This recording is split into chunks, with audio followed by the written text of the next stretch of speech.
Giles Brown.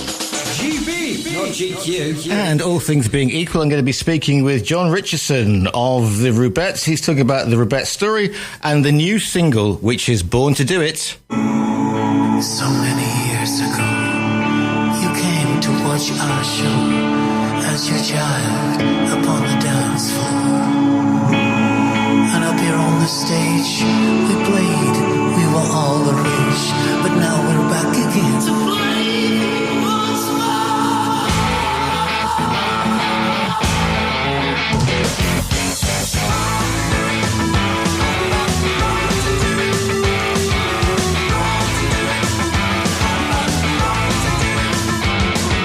Way back in the 70s, when landmark moved the scene, and organized sensation changed all our destinies.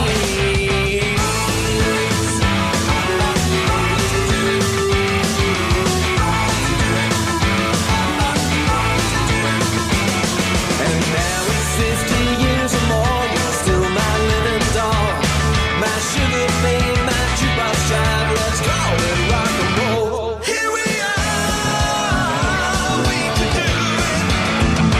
do it all for you.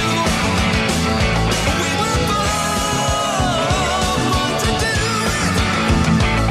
it all just for you. When the lights are on and the music starts to tune, there's nothing to it. We were born to do it.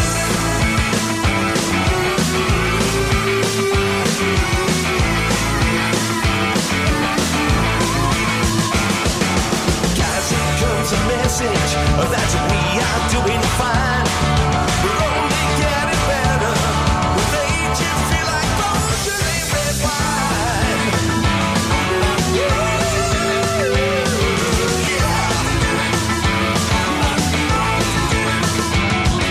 And now it's 50 years or more. We used to do the stroll. Baby, you know the reason why. So let me go to rock and roll. Here we are, we can do it all for you. We were born to do it all just for you. But when the lights are on and the music's dancing through, there's nothing to it, 'cause we were born to do it.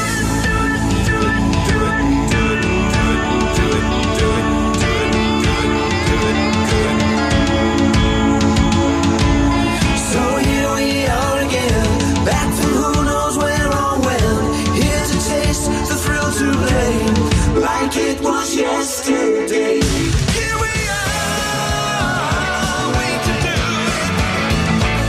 it all for you. We were born to do it all just for you. But when the lights are on and the music's dancing through, there's nothing to it, 'cause we were born to do it.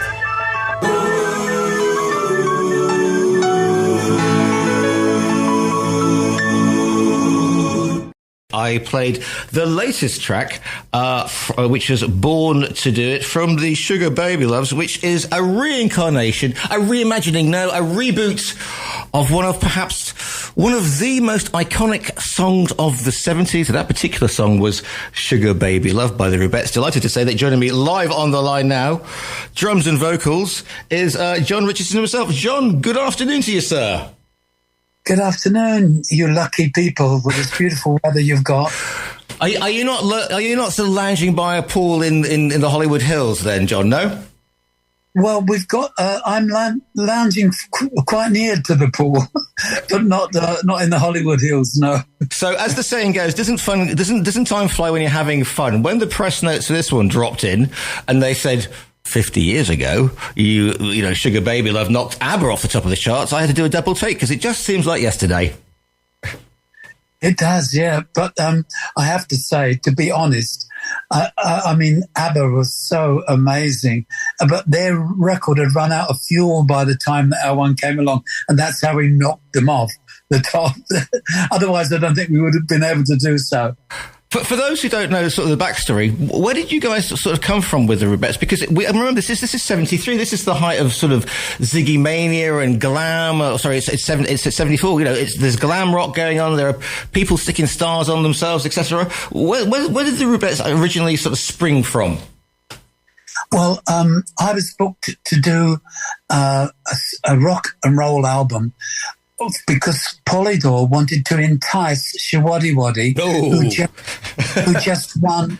They just won New Faces, which is a popular television talent show, and they felt, you know, this is the band for us. So they Tony Waddington and Wayne Bickerton, who was head of Polydor, very handy. Yeah. They said, yeah, we want to do this rock and roll album. They booked me to do the drums and also some of the weaseled my way in to do the vocals afterwards as well. And they were trying to sign Shiwaddy Waddy, so they went to Shiwaddy Waddy with Sugar Baby Love and all the other songs. And to their surprise, Dave said, no, thank you very much. We've got our own ideas, which, of course, they did have, and they did very nicely out of it too. So then Polydor went to Carl Wayne from The Move. Yep. I don't know if you remember, maybe a bit before your time. But he said no as well. So then they said, well, we believe in this song, Sugar Baby Love, so we're going to put it out. So they put it out. And honestly, it got loads and loads of plays. And it sat at number 51 for maybe 2 or 3 weeks. Kind of somehow the chart was resisting its entry. And then and there was a rule by Robbie Nash of Top of the Pops, which is the big selling television show at that time, that you had to be inside the 50 if you were to be offered a chance to appear. So all this time I was thinking, I wonder who this group is going to be, because we were used to playing on other people's records, and they then appeared on television or on the radio or in interviews pretending to be the artist. So what happened was, do you remember this town ain't big enough for the both of us? Of course, Sparks, absolutely. Yeah. So Sparks were out at that same time, and they'd just gone inside the 50. So they were offered the new release spot on Top of the Pops. Right. They got there, then to their horror, poor things, and then he said, sods. Something else, yeah. So they then found out that they should have had a visa because they're Americans. So they got kicked off. So at the blink of an eyelid, they said, well, we've got to find someone. Okay, relax the 50 rule and call this group the Rubettes, call them in to come. So I got a call from Polydor, from Andy Stevens, who was the T-boy at that time. Right. And he said, I said, oh, hi, Andy. How's that Rubettes thing doing? So they said, oh, it's doing pretty good. They've got Top of the Pops. So I said, oh, my God, who are they? And he said, it's you. Can you get down there tomorrow? So that's how it happened. And, of course, Top of the Pop, that's probably the first time that a band's been on Top of the Pops without actually knowing they were the band then. It was crazy. We had a quick meeting with Polydor at Stratford Place, which is just off of Oxford Street. We jumped in the cab off to White City, which is West London, and as we turned the corner, there was Take 6, which was the popular kind of clothiers at the time, and in the window was these white suits, white caps, and brogue shoes. Right. Styled on the Great Gatsby film, which was out at that time. So I just dashed in with my American Express card, and I bought 6, God knows what sizes they were. None of them fitted us. 6 suits, 6 caps, and 6 pairs of shoes. Then we got to Top of the Pops. We thought, oh, my God, we've got to do something. We can't just stand there. So then we came up through the Shadows period, and the Shadows did all those box steps. You may not remember that. But yeah, I do. So we did a box step thing, and then because it was an androgynous time with Mark Bolan, Bowie, and the rest, when it came to the talking part, I did a kind of camp, stood-up version of it. People, take my advice, with slobbery lips and all kinds of stupid things going on. And 2 weeks later, we were number one. We couldn't believe it. We thought it was just going to be a bit of a novelty thing, and that was it. So, but we were. The question is, I mean, did you kind of know the words and everything then? Because obviously, and you've got to sort of look and make sure everybody. I mean, it's not live. I mean, it's live, but you're not presumably there's a track playing, and you're lip syncing, as the saying would be, to it now. Yeah. Did we know the words? Yeah, we learned the words because we were used to doing stuff like that, you know. And the only bit that I had to remember was Bop Shuwari, Wari. That was my part for the singing. And for the talking, people, take my advice. If you love someone like that, you know. And it wasn't much to learn, really. I just had to sort of pout and pose and, you know, ponce around, so to speak. But it's interesting, isn't it? Because people think, 70s, because we're having a bit of a retro look at the 70s, and people think, oh yeah, Bowie, Bolan, you know, all those Roxy music. But at the same time, there was Mud, and there was Shwaddy Waddy, and there was Alvin Stardust, and they were looking back to the 50s, which had only been sort of 3 decades before. And so, you know, and you said the Steps, well, you know, Tiger Feet, for goodness sake. I mean, that's the ultimate sort of. And so whilst we had all these people going, I'm going to be an intergalactic sort of warlord, and join me in my spaceship, you had, you know, great music like you guys, and then of course you had sort of other glam bands like Sweet, which we won't talk about because that was far too much trouble. they didn't like us when we followed them across Europe quite a bit on television, and as they walked past us, you know, do you remember we had one at number 7 called I Can Do It? Yeah, I can do it. I can do it. I can really move from my head right down to my blue suede shoes. Not saying that not saying that I was an impressionable 7-year-old, but there you go. Well, you know, as they walked past us, they would go, I can rock, I can nearly rock, I can nearly do it, they'd say to us. It was so stroppy. We were on the same record label, and they used to call the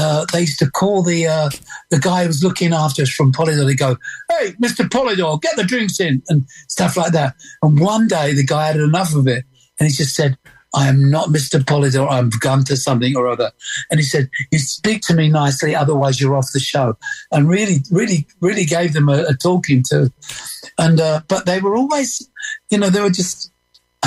They're a great band, I have to say. They're great live. They're a great band. Should we leave it at that before we get into far much trouble? I'm just thinking about Top of the Pops and how it could really make... I mean, if, you know, because everybody talks about, you know, Bowie doing Starman, but you guys come in at like 51, and the next thing at the top, because if you were... The whole nation was watching Top of the Pops, and half were being offended, and half were really getting into it. So appearing on Top of the Pops, absolutely made a band, didn't it?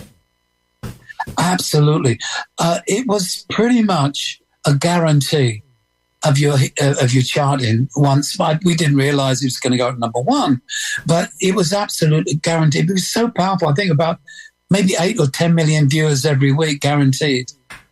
So what's it like I mean, when you went to number 1, I'm dying to ask this question since I was a kid, do you know sort of...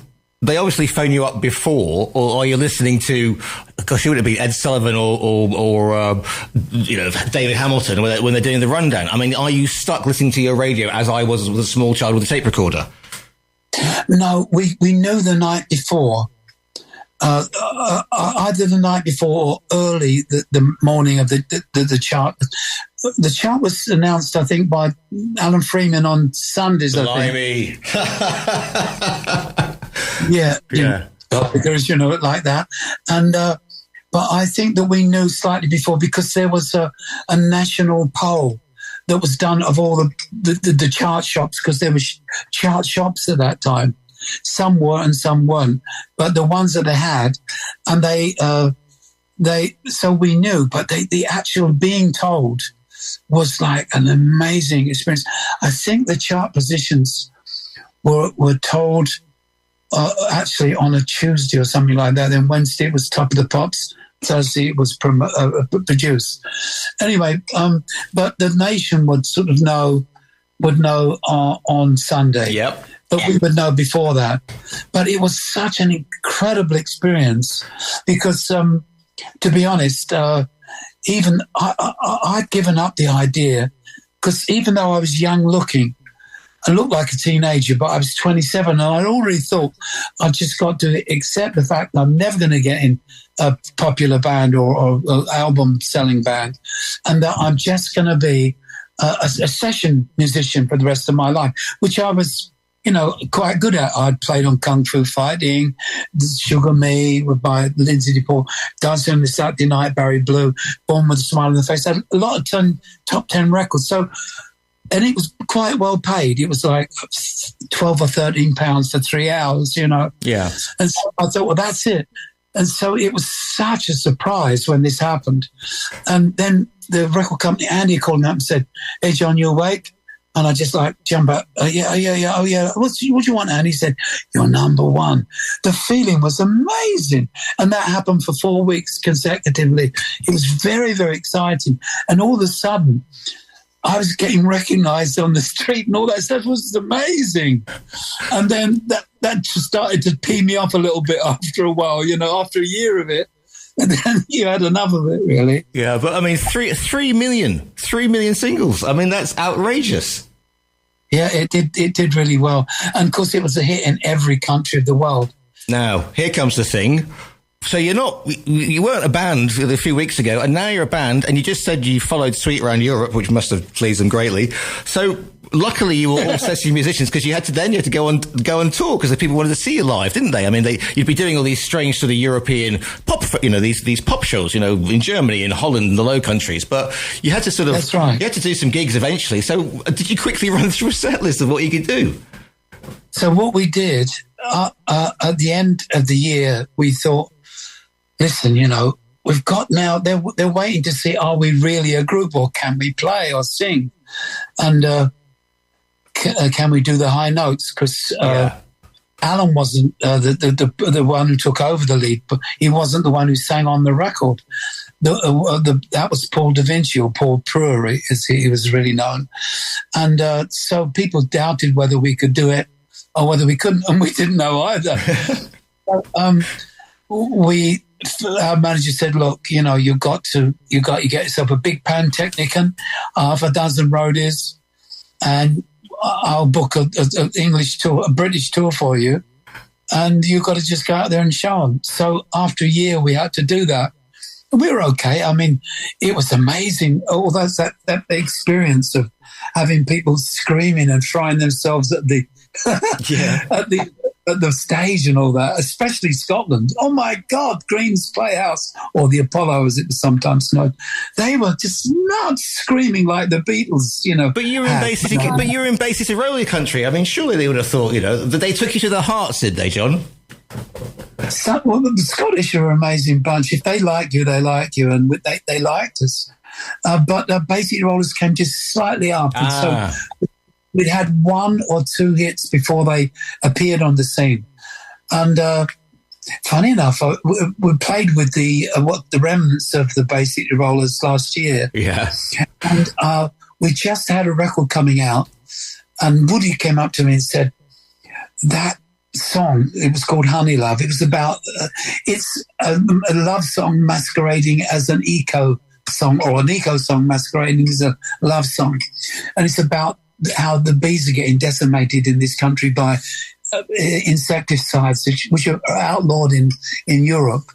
And so maybe you'll get to play it sometime. It's a nice record. So I played it to Woody, and Woody said, if we'd have had this, we'd have continued having number ones. It's such a good song. And it was a pastiche of like Rubettes meets Basic Rollers. But they were a nice bunch of guys. But what a sad story they had. Yeah. Such tragic. Did you see it on telly the other night? I no, because I live in a cottage in the middle of nowhere, so I basically live in the 14th century. But people have been talking about it for a long time, because there was that whole, and I suppose it is that during the 80s, I suppose people weren't so managed, but like in the way that they were in the 70s. Because thinking about the way that you did matinees and you did a matinee and an evening performance, it was full on, wasn't it? Oh, absolutely, yeah. It was a difficult time, and people have to space themselves out a little bit. God knows our what's her name? Taylor Swift gets on with 5 nights at Wembley. But in a way, I suppose, because they look after the artist. I mean, I think because she's a business investment now, she's got her entourage, so everything that she needs is with her. She is protected. Whereas before, you guys are just sort of sent out in a bus or a van or a car, and you may have a number one single, but you've still got to fight your way through to the stage door. Yeah, it was. It wasn't easy. The traveling is obviously one of the most difficult things, and one of the biggest killers of either in plane or in car of many great stars like Buddy Holly and beautiful Otis Redding, and Eddie Cochran in this country. He died at the end of the tour in a car. So all the traveling and the hanging about is the bits. The playing bit is wonderful, of course. So tell us a little bit about then, because, fast forward to where we are now, and I played the single before you joined us. There is, I mean, Mark Kermode, the TV critic, the film critic, Kermode and Mayo, is a huge fan and thinks the Rubettes are possibly the best band who ever walked the planet. Nice, yeah. He was. I heard that he was a fan. It's kind of, when you think, how. Critics can be scathing, especially film critics. They really know how to know how not to mince their words. And to think when someone said he liked us, I thought, my God, how wonderful that is. We got lucky on that one. Yeah, but I mean, most of those guys from the 70s, there is because it's the music to my childhood. Like I said, in 75, I was 7. Okay, but I remember all that music. I also remember the Wombles. But I just quoted you. I can do it. I can really move from my head around down to my blue suede shoes. And I can't do my 7 times table, John. So it just shows that certain things stick with you, and there's an affection. So releasing new stuff just shows that there is, not to get too American, but there is the love for you. Yeah, thank you so much. Thank you so much. And you've been so kind to have us on today. I really appreciate it. So tell us about this new single then, and the new incarnation then of this sort of glam rock thing celebrating 50 years. So I don't know how glam we are, but we're more like rock. But no glam. It's me and myself and Mickey, the original bass player, and we have 2 other. One of our Rubettes producers is the keyboard player, Steve Everington, and the lead singer, although we all take lead, is Mark Wright, who plays with, funny enough, Mud 2, the Trems, and a number of the 70s bands now. He appears in a few different ones. So what happened was when Alan, the lead singer, left for Australia, we decided to continue on. And then we had a little bit of a court case with him because he said that there's no way that we should be allowed to, even though I started the band, to use the name. He wanted the name. He won the name in court. So we decided to carry on anyway. And then we put out, just to test the water, we put out Honey Love, which charted in the prestigious UK charts called Heritage Charts by Mike Reed, run by him, and the Legacy charts as well. We were 4 and 5 in those charts respectively. So then we came to this year, and we thought, well, it's our 50th year anniversary. We should mark it. So we tried to do something that was kind of a pastiche of I Can Do It, but instead of I Can Do It, Born to Do It, which was a nod to 50 years ago, so many years ago, you came to watch our show as you jived upon the dance floor. And up there on the stage, we played, we were all the rage. But now we're back again to play for you once more. And away it goes. And it's another like I Can Do It type of thing, but a bit rockier. So, it's gone down well.